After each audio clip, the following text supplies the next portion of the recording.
Picked the wrong week to quit sniffing glue.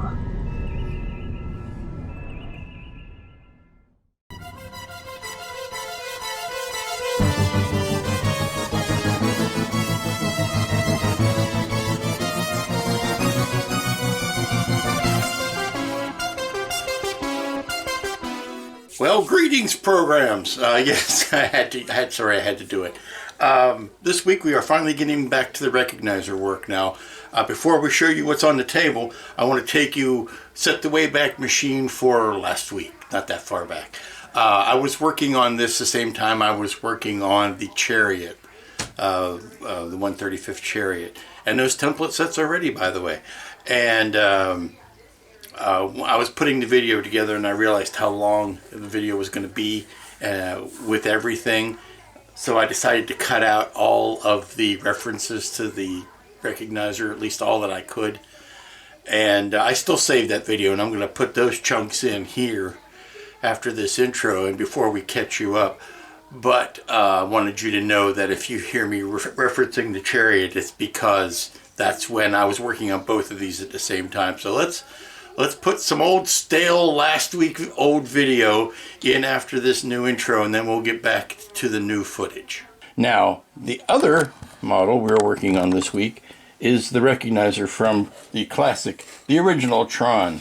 This is a 3D model that was modeled up by Jeffrey Fink, and I have printed out the parts. And if you'll recall, I'm sorry, I'm in Lost in Space mode. If you'll recall last week, young Will Robinson, if you'll recall, I mentioned something about what a nasty problem it would be to 3D print something that is smooth and square, and how 3D printers were much better for doing organic shapes and not so great for doing flat objects and squared off angles.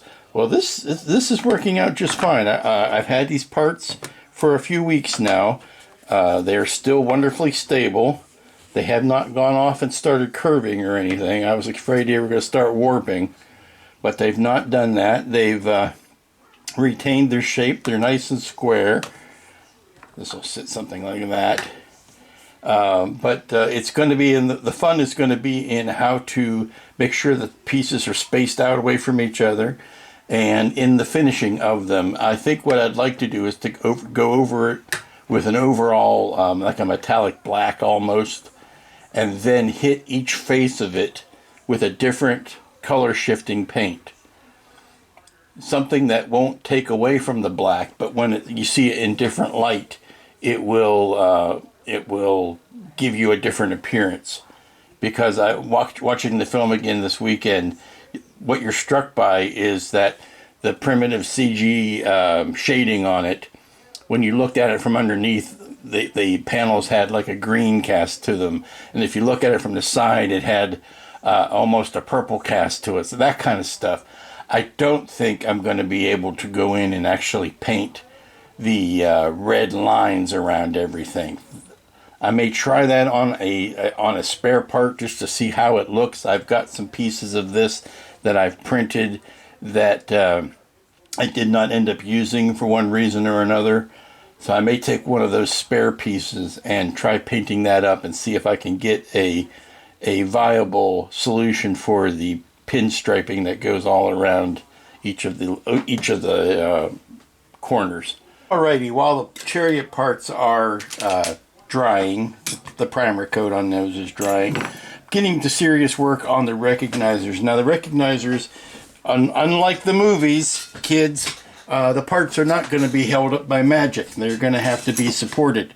So I'm using 1/8 inch brass tubing. You could use acrylic tubing if you wanted a more see-through look. I'm going to end up painting these black anyway, so I think it's going to help them make them disappear. But I can understand that it's a bit of a disappointment that they're not floating in by magic. So the first thing I've had to do is I've gone back through all the pieces and I've opened up the holes with an 1/8 inch drill bit. Now, they're designed with an 1/8 inch hole. They were printed with an 1/8 inch hole in them. But, you know, life happens. I get get filler primer in the holes. I get a little bit of shrinkage from the curing. So, you know, no harm, no foul. You just take an 1/8 inch and you just clean those holes out a little bit. And what that's allowing me to do is to run the brass tubing through here. Now, the wonderful Jeffrey has spelled out how many lengths of tubing you need and how long each piece needs to be, and how it all needs to go together. But not only do we have the tubing going through the parts, we also have to allow for the spacing between the parts. And the spacing between the parts for the most case is 3 millimeter. At this scale, it's 3 millimeter. Now luckily, this Trovasil plastic that I use, this heavy plastic, it's about 3 millimeters in thickness by itself. It is, yeah, it's darn close to 3 mil. So I am going to be using that as uniform spacing between all of the parts, so that I make sure that a piece on each side will take care of the, now this is obviously falling apart because none of this is glued together. And of course there's going to be a pretty side and an ugly side, so you know this is the front. But what I'm doing now at this point is I am looking at pieces like this that have to be spaced out correctly from the wall, and we're going to be tacking things in place. And I think I want to use, I don't think I want to use CA on that. I don't know. I think I might want to use epoxy. I have not quite settled in my own brain what is going to be the best. I think I might want to use epoxy only because of the workability time. Some of these things have to be put together and then kind of, you know, pushed into position. And if you use CA, you run the risk of locking things in the wrong place before you're ready for it. So I think it's going to be a question of pulling them out, putting a little bit of epoxy on. Now I know epoxy can be sloppy, and it does not disappear as easily as CA does. So that's part of the pluses and minuses of the whole thing. But by the time you put all stuff in like that, and then the last, now there are places where I think Jeff's instructions where the rods could be longer than they are. I mean, I think by the time you rest something inside of here, yeah, it only has to be long enough to stick. But if it goes the whole way in, then you've got more support on that. I was thinking these were way too short, and then I realized he was counting on the fact that it's going to hit the through rod. And once it hits the through rod, it can't go any further anyway. So that could stand to be longer only because by the time you sink it the 3 mil to the outside, it could actually stand to come all the way up to there and be a little bit stronger. But that's just splitting hairs at this point. So once you do something like that, and let's see, let's start taking some of this stuff back apart. I want to minimize the number of times that I am pulling things apart, only because I know what that does to the resin holes in the printed pieces. It might ream them out a little bit too much. Alright, so here we got the recognizer all kind of pieced together with some temporary spacers in between each of the blocks of recognizer. I'm happy with most of how that looks. I think we could stand, well, of course, once it gets glued together, I can you know, put like a straight edge up against some of it and pull the joints closer so that they are like the top shoulders there. Looks like there's a dip in the top there. I could pull those up flush against the straight edge when I am doing the final gluing. But I think I'm happy with the general spacing, so what I'd like to do at this point would be to strip it all apart and give everything a good once over with a black paint, just so that once I put it back together, the areas I won't be able to reach with paint will at least already be black. I mean, there's all the stuff on the faces I could certainly paint and touch up and do all that, but the gaps in between parts I'm never going to be able to get to again. So let's go ahead and get those painted. And that brings you up to speed. So here are the parts with the multiple coats of the black or the black metallic paint on them. And I was toying with the idea of doing a pinstriping to accentuate the angles, and also to show off, well, because it's black, you want it to, you want it to be visible against black backgrounds. So I need something to help delineate that.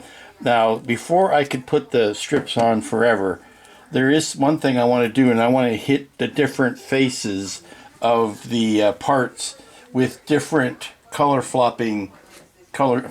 shifting paints that are essentially clear. They don't have much pigment of their own, but they do, so that's not going to change it from, it's not going to stop being a black color, but it's going to have a little bit of a cast to it, and then when you see it in different light, it will come up as different colors.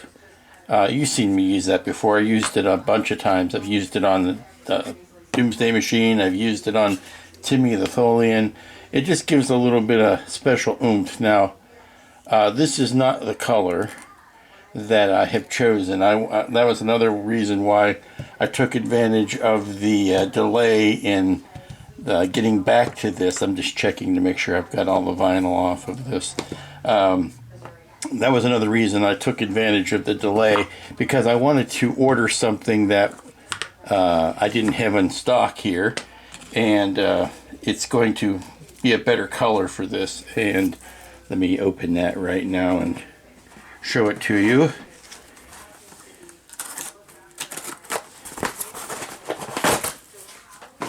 It is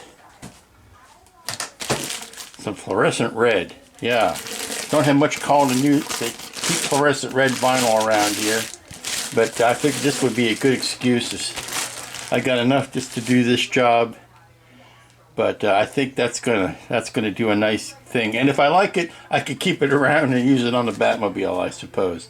But that's what I'm going to end up using. I think the strips that I cut ended up being a little thin. I want to go a little bit beefier on those. But the other thing that I was thinking on while I had the extra time was, what am I going to do about these brass rods, as far as, or the brass tubes. They're not rods.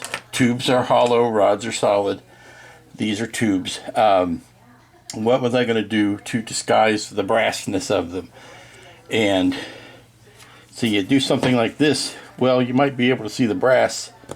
You might be able to see that tube when you're putting the parts together. Even if it's something like, make sure I get this right, something like this, and you've got them spaced apart.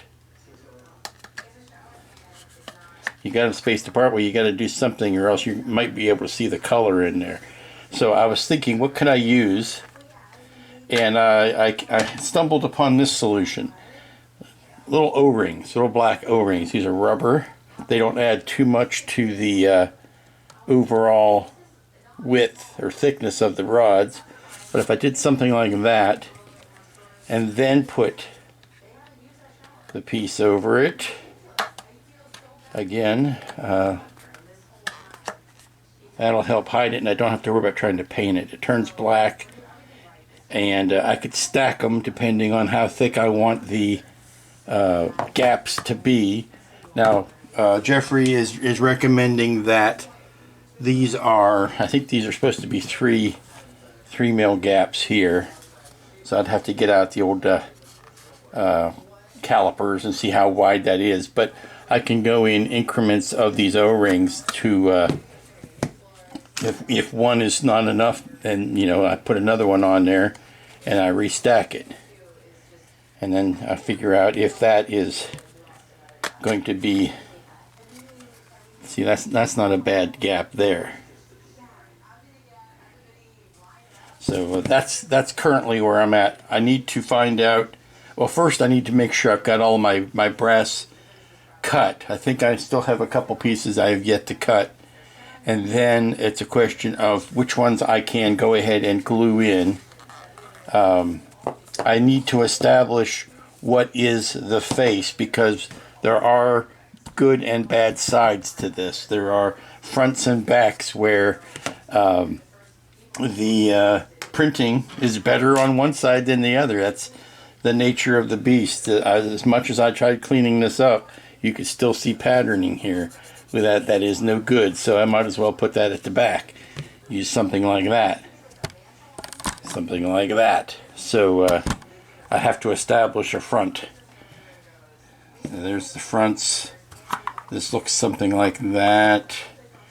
The shoulder pieces go in there. And that goes in the middle of that. This goes here. This goes here. So it all ends up something. Oh, and these little shoulder pieces go in like that. So that's the current state of things. Good afternoon, kids. It is Tuesday. I have not gotten a lot done today because it's been one of those Tetris days. It started with this lamp, believe it or not. It started with this guy. The lamp that right here. It's got a round fluorescent bulb in it. It was flickering, and I've been having to fight with it. So I figured it's time to replace that. So I took the one out of the kitchen because I was wanting to replace the kitchen light. And I put that one in here, and that flickered and died. So realized those bulbs were just no good. So long and the short of it is, I've been wanting to put a new fixture in the kitchen ceiling because it was one of those old double round fluorescent lights. I swear if my house was any older, it would be listed in Genesis under, the 6th or 7th day. But so I had to end up replacing the kitchen overhead lighting. And the first one I got, of course, didn't work because even though I need a flush mount light, the old box that's buried in the ceiling is in one of those small pancake boxes. It's not a full height box. So I couldn't use that. I didn't know that till I tore the old fixture out. So back to the store, get another fixture, do that, put that bulb in, get a new bulb for this while I'm at it. That's a cool white bulb, and it's just been one of those days. But hopefully you can tell what's happened with the recognizer, and that is on this face of it, on the front and back, I have put a purple the color shifting paints that is purple is on this side. It is blue on this side, or bluish gold, and then it is the greenish color on the underside. So if you see this, there's the green, and again, these colors don't show up unless they are catching the light just so. At different angles, different colors will appear. And now that that's happened, I can go ahead and start doing some assembling. Now, what I was looking at was getting little washers like this that I could put over top of the brass tubing to use as spacers, and then I wouldn't have to worry about trying to fit any paint in there. This would cover the brass. The thing is, I don't think there's enough of them. I may have to keep some of those out of, keep them special for just certain applications where they're going to be most visible, or where the brass is going to be most visible. But I'm thinking what I need to do is get some slow acting epoxy, and let me set this down. Like for this one here, which is the bottom, I can run the brass through the center stock here, and then put some epoxy on the bottom of it, so that when I push this up, the epoxy not only sits inside here, but it uses this next piece to help lock everything together, and then I can use these for spacers as I am pushing everything together, because these pieces of coroplast, these pieces of coroplast are the correct thickness that I want to keep. So I would push them together and let the epoxy set, And then once that's set, I can put the spacers like here and here, and push this one down over top of it.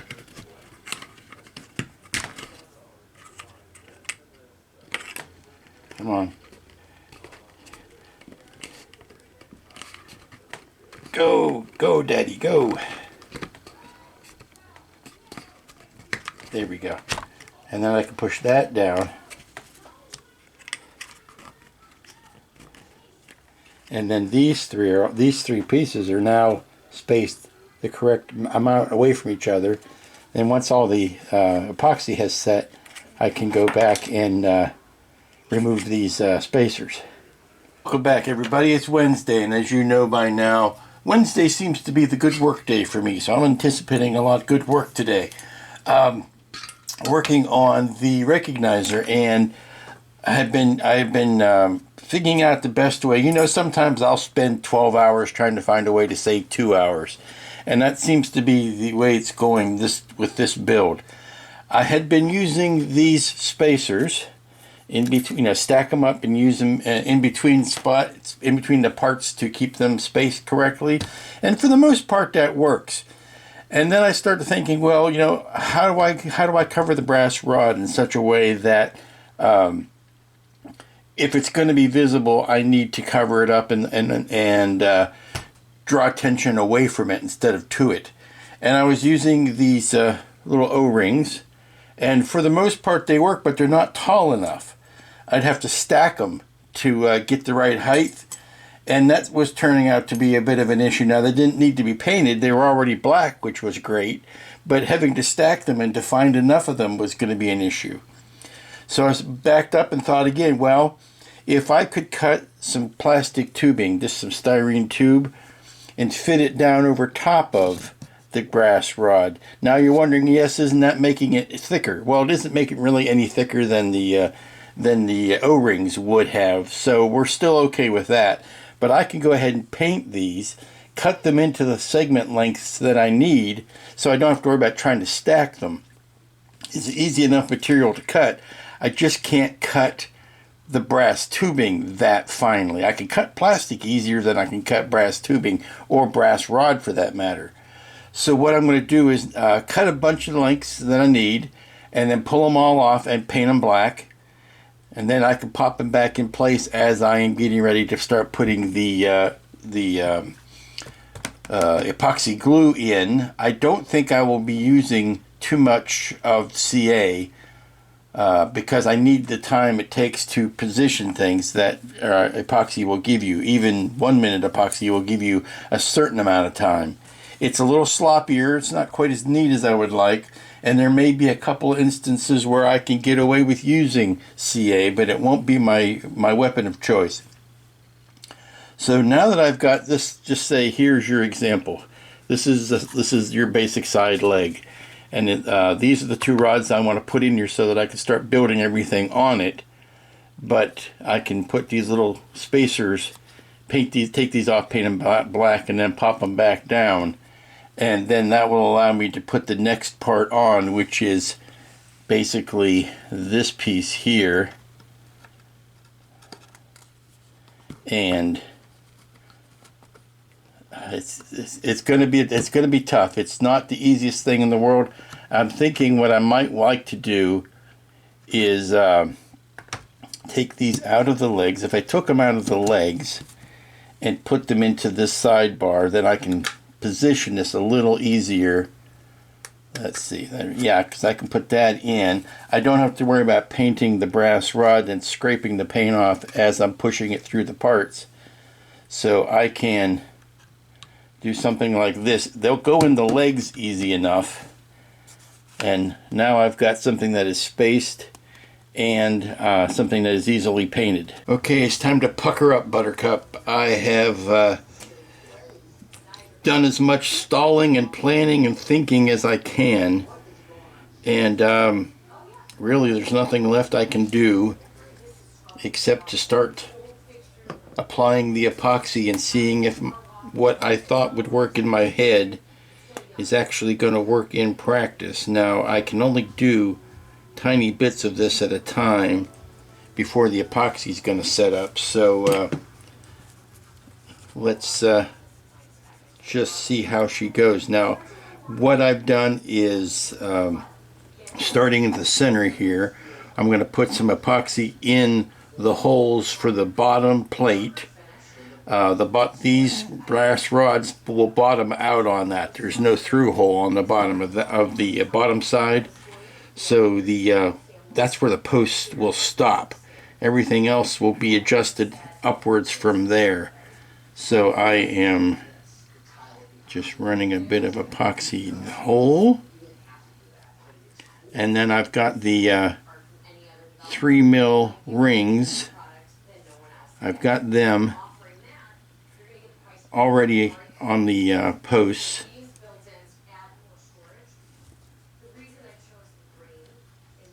and they will just slide down over top of the metal posts as they go in. I need to, really, what I'm doing at this stage is determining, is this going to be the best way to apply the adhesive. I need to make sure that it doesn't mop out anywhere apart from where I want it to be. Okay, so we've got this. We've got everything marked out so that this is also the front. We put, now just for this bottom piece of brass, I'm going to be able to spin these into position. Now that's a luxury I'm not going to have once they are glued in place. There we go. So that's in. These posts are bottoming out in here. Now I can lift this one off. I can lift that. Oh, I didn't want to do that. Okay, that post needs to go back down in there, and I need to make sure that it goes through. Yeah, it's going through the black piece, or the outer tubing. Come on, spin.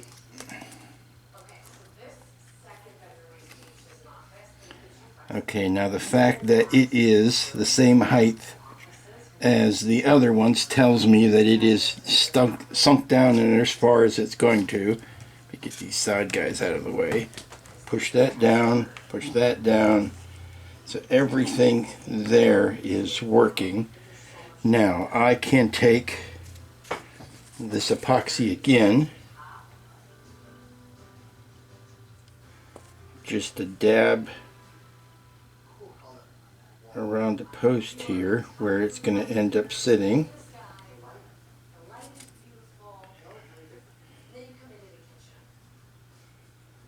Again on these posts as well. Now this is, again, I need to make sure I am keeping my good face all lined up. Those are the good faces, and they need to be lined up. So that's going to go like that. I'm going to go ahead and put a little bit of epoxy in these holes.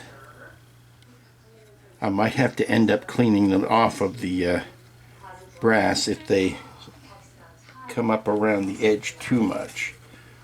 I've got the 3mm spacers in here.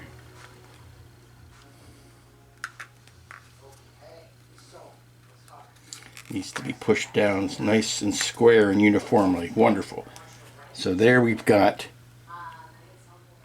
3mm spacers in between each of those sandwiched pieces.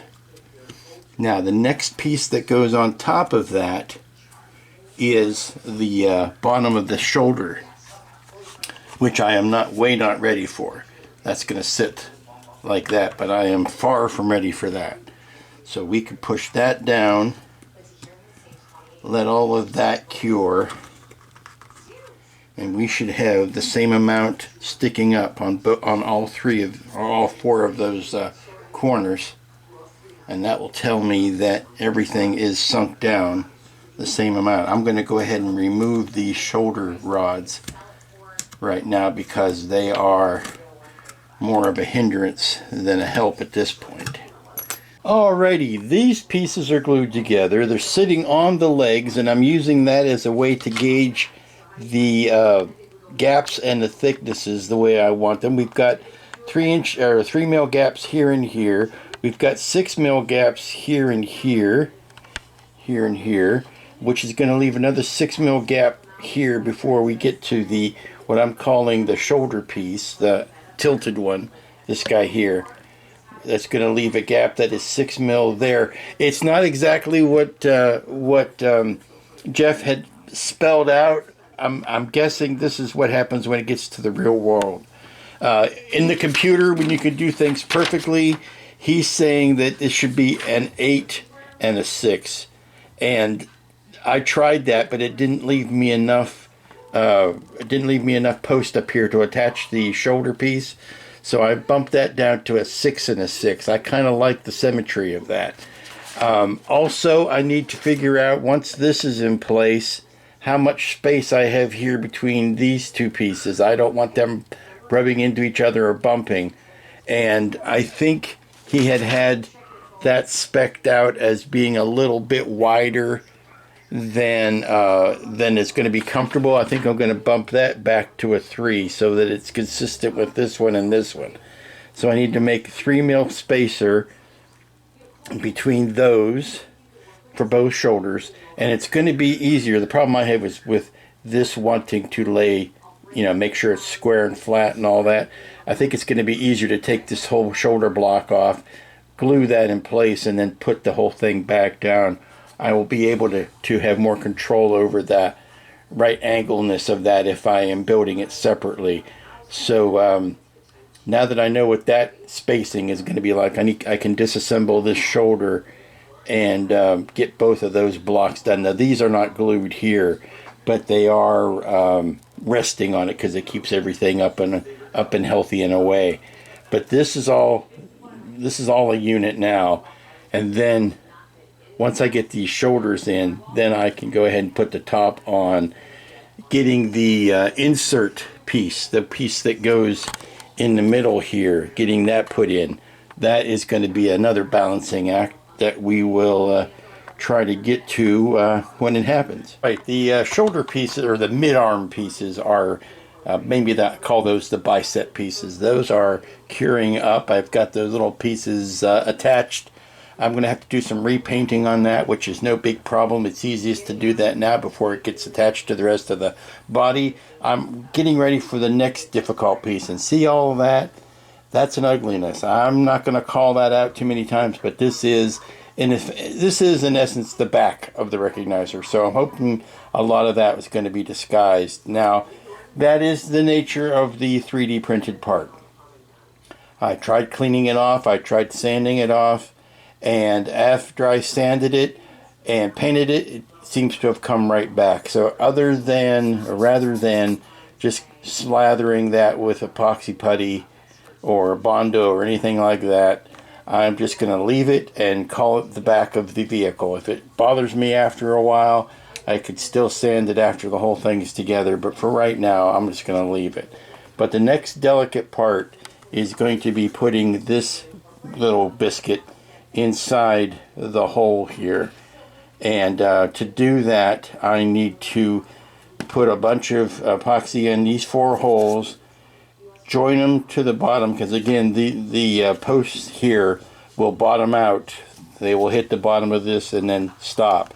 So that will give me my ultimate height for those, and then I can clamp this whole thing along this straight edge piece of board, and that will make sure that the 2 parts are that this edge here is on the same plane as everything else. So that is the next step, and it's going to take some time to do it, which is why I don't want to do anything with CA there that's going to set up too quickly.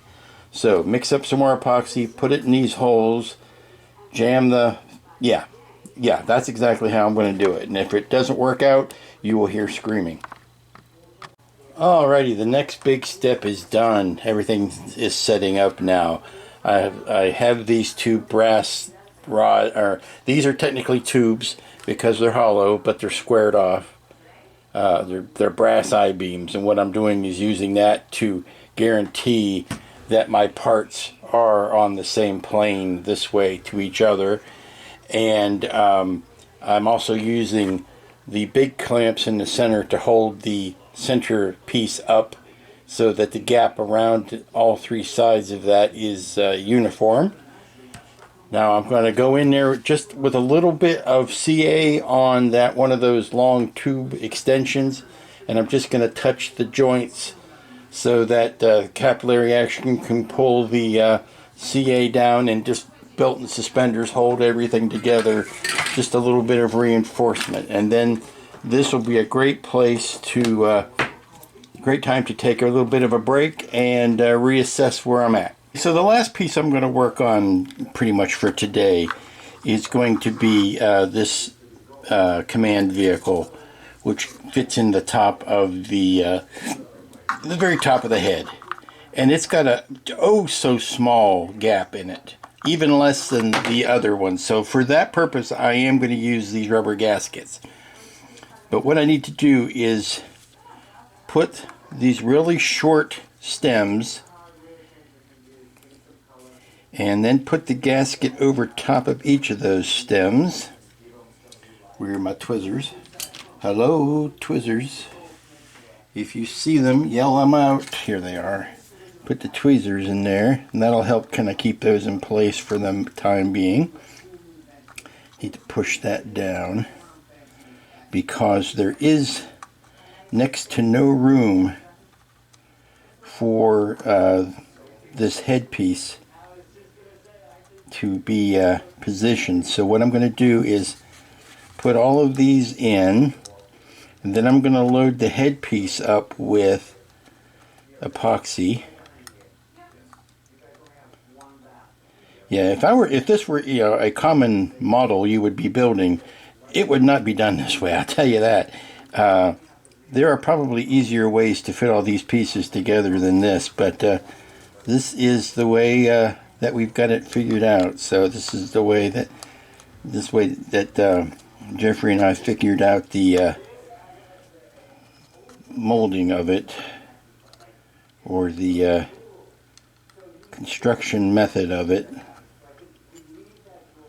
So this is what you get when you're trying to make a piece, a subject where the pieces don't actually touch each other. They kind of have to. So let's load these 4 holes up with epoxy, slide this in, and then push the bits in. And if it all works well, these should be flat like that when it's done. Okay, it's in, it's curing, it's got a nice even gap around it. And we're going to let this sit just like that and go get a spot of lunch. Okay, slowly but surely we are getting there, and don't call me Shirley. Got this bit, this is still sitting here, but I've got this bit with a spacer underneath it holding down the fort here while all of the CA and the epoxy that I put inside of it is curing. I'll use this on both sides to make sure that the spacing is the same front and back, and we're going to let that sit. Last thing to do would be to, actually the last thing to do, I can go ahead and paint these, touch up the paint on these shoulder pieces and get those in while this is curing over here. Okay, as we close for the day, I'm going to show you where we're at. I've got everything put together. The legs are not glued down. This last joint right here is not glued, but everything else is setting up with CA and epoxy. And yes, if you look at it dead on, you're going to see all of the supports. Ain't no way around that because I can't get parts to float, but hopefully those will be minimized by the next step. So we're going to let this sit overnight. We're going to wait for all of that to cure up, and then I'm going to do one last dusty sanding thing and touch up any paint that needs to get touched up, and then we'll put the stripes on, which should be the crowning achievement. Hello and good morning, everybody. It's Thursday. It is the gateway to the weekend, and welcome. I have cleaned everything off of this desk that is not exactly what I'm working on. And what I'm working on is finishing up this recognizer, and as you can tell by how it looks on the screen, it is a nice black recognizer that is purple or green, depending on how, or bluish, depending on how the light strikes it, which is what the goal was. Now, in my haste in putting everything together yesterday, I've got this much together. I don't have the legs on it yet, and that is because I want to do a lot of the pinstriping today, and I thought it would be easier to do it in these two remaining pieces rather than all at once. And I need to first check before I start putting any pinstripes down. I need to check to see if there is any paint that needs, in fact, touching up. And there is. I need to repaint this shoulder here with the purple and get that caught up. And we look at the back and see, yes, this side also needs done, and this does. Obviously, the back is not as attractive as the front. That is the nature of things. So we will be mounting it in such a way that you don't see the back if you don't have to. And what I'm going to do, since I'm going to be painting the purple, repainting the purple, is I want to go around here and clean up this front edge. Since all of this side is getting that same color, I can go through here and knock off any little paint boogers and get ready to touch that paint up. Now, one unfortunate side effect while I was messing around yesterday is that I had one short piece of the brass tubing that I had stuck in the wrong hole, and now it fell in. It fell into the shoulder, so now you hear that? There's a piece of brass tubing in there that is going to be forever entombed inside the recognizer. So I'm going to do a quick pass here and then get some paint on this, and that will allow us to get on to the next stage. Okay, I think we're finally ready to get started putting some lines down. I think the universe is conspiring against me today. I was all ready to sit down with no distractions and plot this, and then I get a call from my dentist saying, hey, we have an opening, and I know your appointment isn't until the end of the month, but would you like to come in today? And I said, yeah, I think I would like to, because that also frees up the end of my month better. So took some time off to do that, but now I am back. I have plotted the first test plottings, or the first test widths. I need to determine whether or not this is going to be the right width for what I want to use. Will it stick down? Will it give me the right final appearance?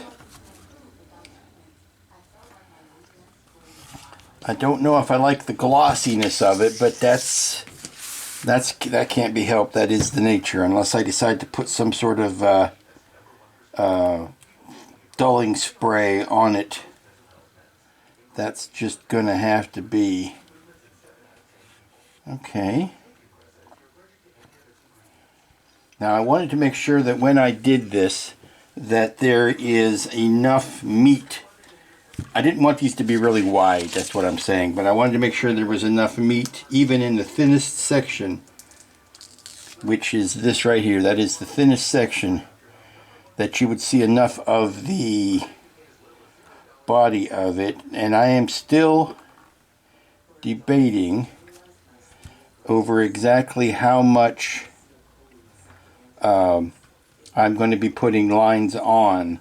I know I'm going to be doing the front facing and the back facing and the side facing, but I don't know.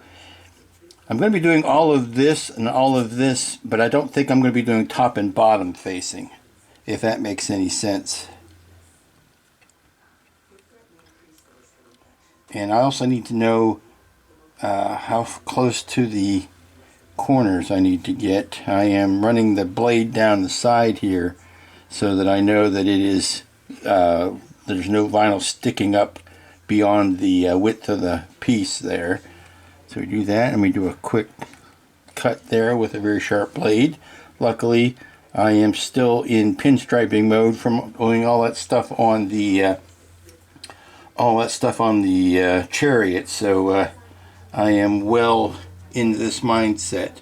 Now, I had not cut any specific lengths for the tops and bottoms, but I did cut a width, which is what this is all about, because I know that this width is consistent the whole way up and down, so I could just go ahead and cut those.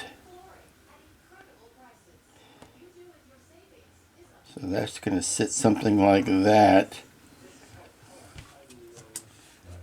and then trim it off like that. Ooh, that's working nice. It works better at an oblique angle than it does looking straight at it, which is good. Frankly, that's good. All right, so it's Thursday evening, and I'm getting ready to shut down. And the last thing to do before we let things dry all night is I put the color shift paints back on the legs that I had basically repainted. So those are going to sit all night, and by the time we get back to it tomorrow, they should be good and dry. And I should be able to finish the pinstriping. That is looking really nice. We'll see how well the rest of it goes. Good morning and welcome back. It's Friday. It's the last work day of the week. More than likely the last work day on the recognizer. I have made a discovery that will save myself quite an amount of time. I was doing the legs. I had repainted these yesterday, and I was doing the front face and the back face. And then I realized as long as I did the connecting lines here, I didn't need to do these faces. So when you see it, you still see the line, and you get the idea that it's not doubled up or fat because you've got a second line going here. The only alternative to that would be to try to split this line and fold it over top of the crease, which is no bueno, or to make two thin lines, which is even less bueno. So I think what it does, I gotta repaint the bottom still, but what that does is that gives me the same equal line width everywhere, and happiness reigns the world. Now I'm going through and redoing some of the stuff on the front where I had doubled up and done like the face here and then the corner back there. So all I'm doing is the face of this side, and then anything you see on this side, the face of this, and then the face of that. And then I need to decide if there are any instances where I need to do anything going inside. I think I might end up still having to do like this line here and that line, but I'm certainly not going to be doing all of them, which is going to save me an amount of time.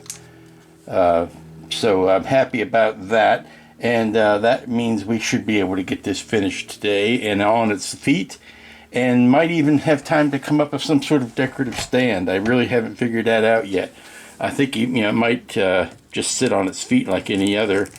I was thinking if I might, depending on how heavy it gets by the time it's done, because it is getting kind of beefy up there, whether or not it would be worth trying to make some pole that would stick out from the wall that I could like maybe put this at a jaunty angle, something like that, if I had some way to suspend it. But we're not going to worry about that until we get the bloody thing finished. So a few more pinstripes and we will be good to go. Alrighty, I think I may be ready to glue the legs on. For a while there I was putting the tape down, and I was thinking I was in an old potato chip commercial, because it was like, I can't stop, I need just one more, just one more, just one more.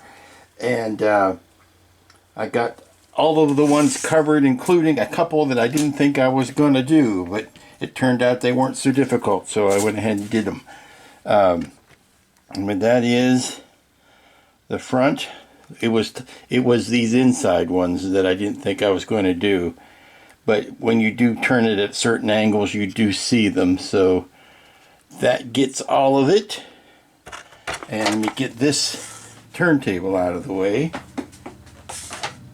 because what I need to do at this point is get out some sticking stuff and stick these legs on.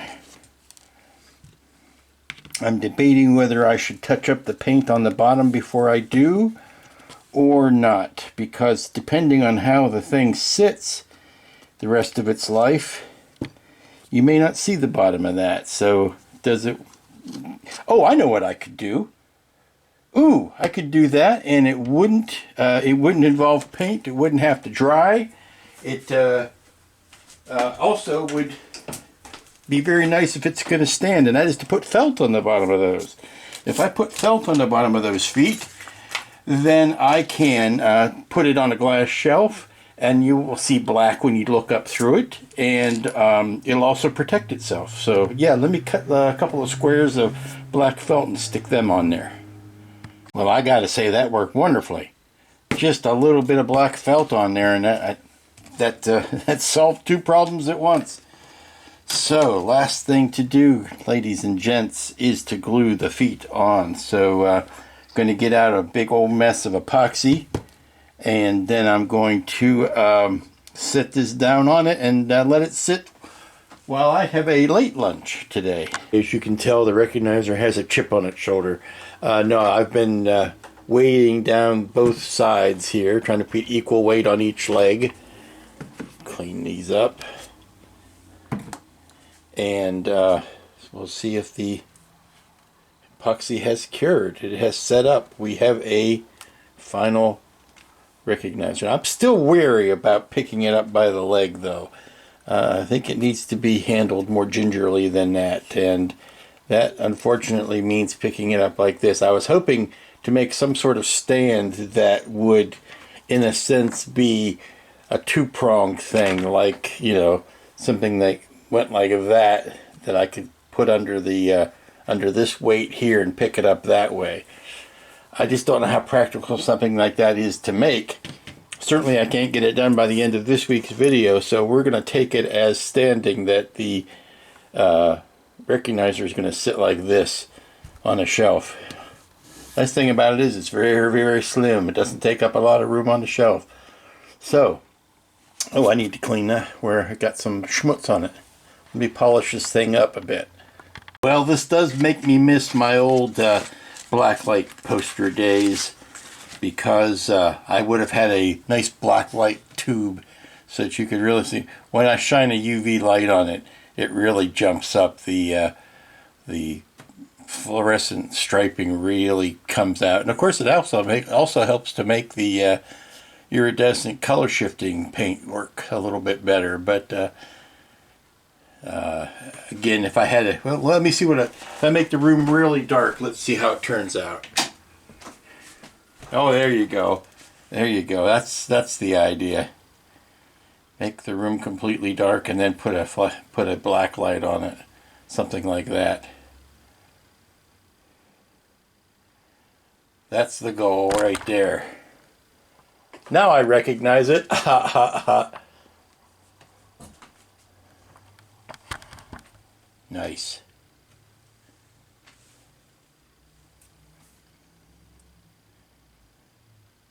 Yeah, it's quite a lovely effect. It actually looks a little bit better on camera than in real life.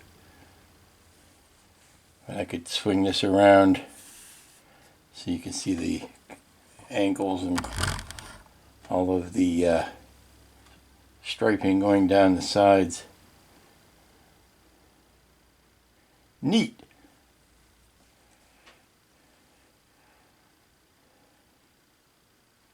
Now I need to go out and find a bigger, either get a fluorescent blacklight tube or a blacklight bulb like the old days. Yeah, can't really bury one in a base if I had something like that. But it's kind of more effective the further away it is, because you don't get the bulb shining right on it, but you get the UV effect out of it. And my friends, I think that's going to do it for this week. It was a long time coming. I put it off a couple of times, but I'm glad I finally got around to finishing it. Now, if I can avoid handling it too much, the tape is laying down just fine, except on the very edges where it wants to, or the very end starts and stops, where it wants to roll back up. And also, there's a white undercoating that I guess is necessary to make the fluorescent red really show up, and that can smooch out from the sides a little bit. So what I'm doing is I'm taking a Q-tip here and I'm just rubbing some of that off, and it's also buffing the vinyl down at the same time. And I think so, if I give everything a good going over with that, that will keep everything in place, and maybe those ends won't want to roll up. Now, the original plan, I'll go ahead and tell you, the original plan with Jeffrey and I was to make the supports out of clear acrylic, and I opted to go ahead and make them out of metal, use the brass tubing instead, only because I was concerned that it would bend, that the acrylic plastic wasn't going to be strong enough, that it would end up bowing the whole thing, or not sitting deep enough into the pockets that it would bend on the joints. This is plenty stable now with brass, and it may be overkill, but I'd rather do that than run the risk of the whole thing sagging over time.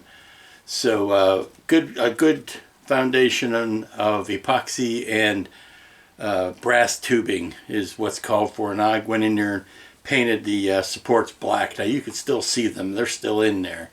But the clear acrylic was a nice idea. I just don't know how well it would have turned out. So if you decide to print one of these for yourself, if Jeffrey makes the files, he makes them available, and you print your own, drop me a line. Let me know how it turns out, if the clear acrylic worked any better. And at one point I was going to paint these edges and use masking and paint it, but I couldn't find a good satisfactory fluorescent paint, so that why it went to vinyl instead. So that's kind of the thinking. I still don't want to hold it by here because I'm afraid the weight would be such that it would break one of those joints. So until next week, when I don't know what we'll be working on, y'all be safe, be smart, be good to each other, be good to yourself, and we'll see you here next time. End of line.